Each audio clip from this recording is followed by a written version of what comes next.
So this is a video on stuffing and sewing up Jimmy the crab, and there are a lot of parts. They're all nice and easy to crochet, the individual parts. It's actually when it comes to constructing it and putting it together that you might need a little bit of help. So here we go. What you need to do first is actually get your stuffing. You can remove all of your stitch markers, and let's start stuffing the pieces and sewing in the ends. So I'm going to start with the 2 claws, and what I'm going to do is position this here as it gets stuffed against this one, so you'll see all the parts come together.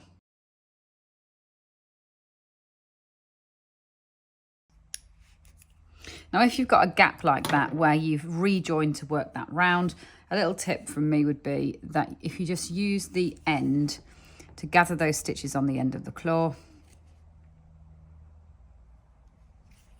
what you can then do is sew back down the inside and just put a couple of stitches in there just to close that off so that no stuffing can come through. So if you do find that you ever get a hole like that, and I actually stuff the claw through there, then you can just tack it together like that afterwards, and it's really neatly finished off.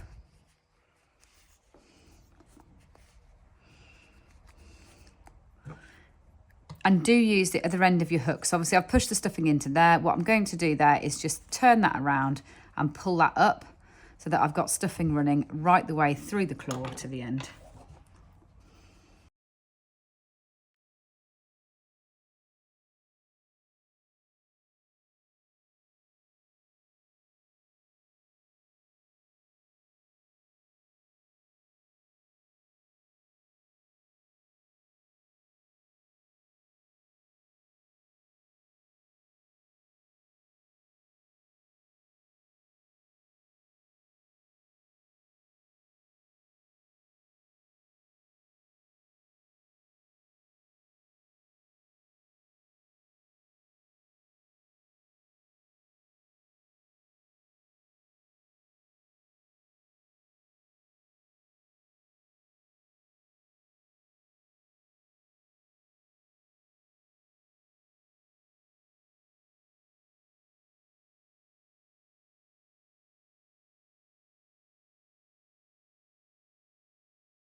So to close it off, what you need to do is just slip stitch into the very end of one side like that.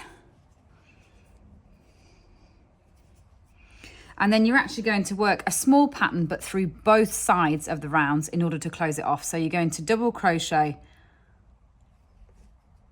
1, then treble 2, so in through both sides.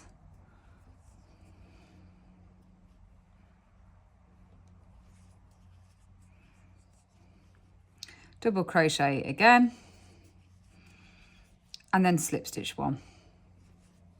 And what it's going to do is just create a lovely frilled, kind of almost scalloped edge on the edge of your crab's shell. So same thing again, double crochet through both sides like that, so you've got both sides of the stitch.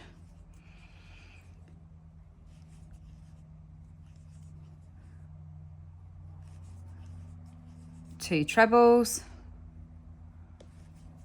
a double, and then a slip.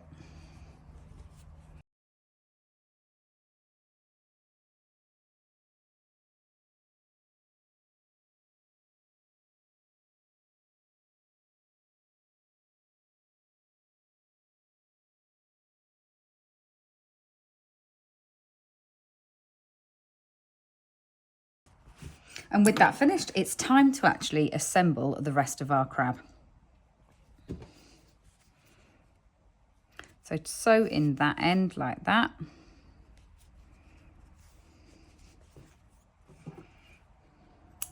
And the side that I'm going to take as the top of my crab will be the side with the right sides upwards. So it'll be the side that you see the V's of the stitches on like that. Right, then with the first claw, I'm going to take the claw at the end and go directly through the ball joint. So go right the way through the center of the starting and the closing rings. And then the arm goes this way up. So I'm going to actually sew the circular ball, the spherical ball, as the joint onto the thin end like that.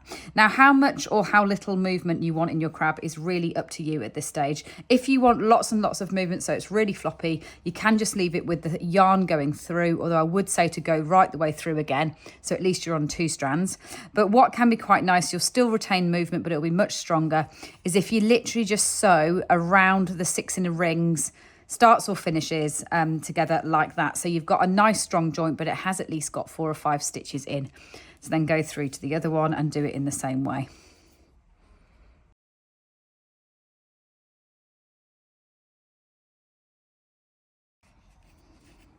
Like that. So that one's done. And what I'm going to do with that other end that was just there is I'm going to sew it right the way back through. And I'll use it to actually sew it onto the undershell of the crab.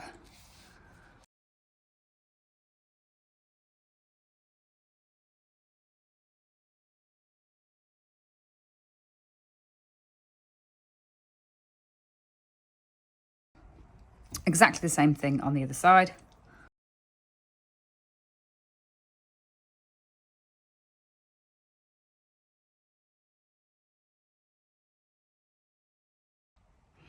These ones where they've got lovely dingly dangly movement in them, you are far more likely to find they get carried around by their arms. So don't skimp on the stitches when you are doing the sewing up at the end.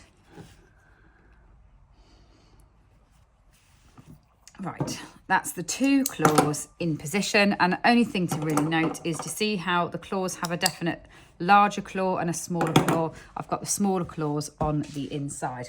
Now I'm going to put the back swimming legs on next, really using exactly the same technique that we've just done. All you've got to get your head around is they do go the other way up. So this time I've left a long length on the central one. I'm actually going to sew it onto this one.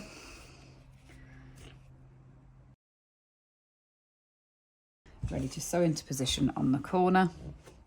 And I've got it on the, rather than on the straight at the very bottom, I've got it just coming off the bottom there. So just coming on the first couple of stitches, well, first couple of rows, should I say, of the diagonal.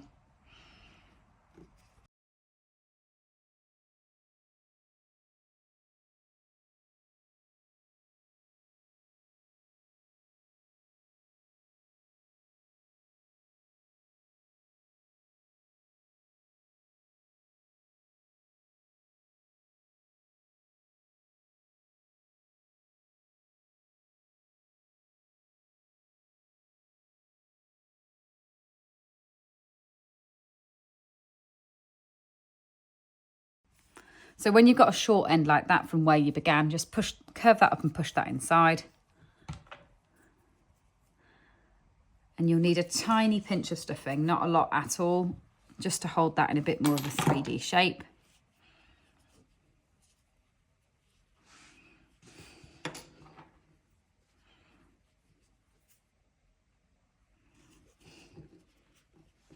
Position it where you'd like it to go.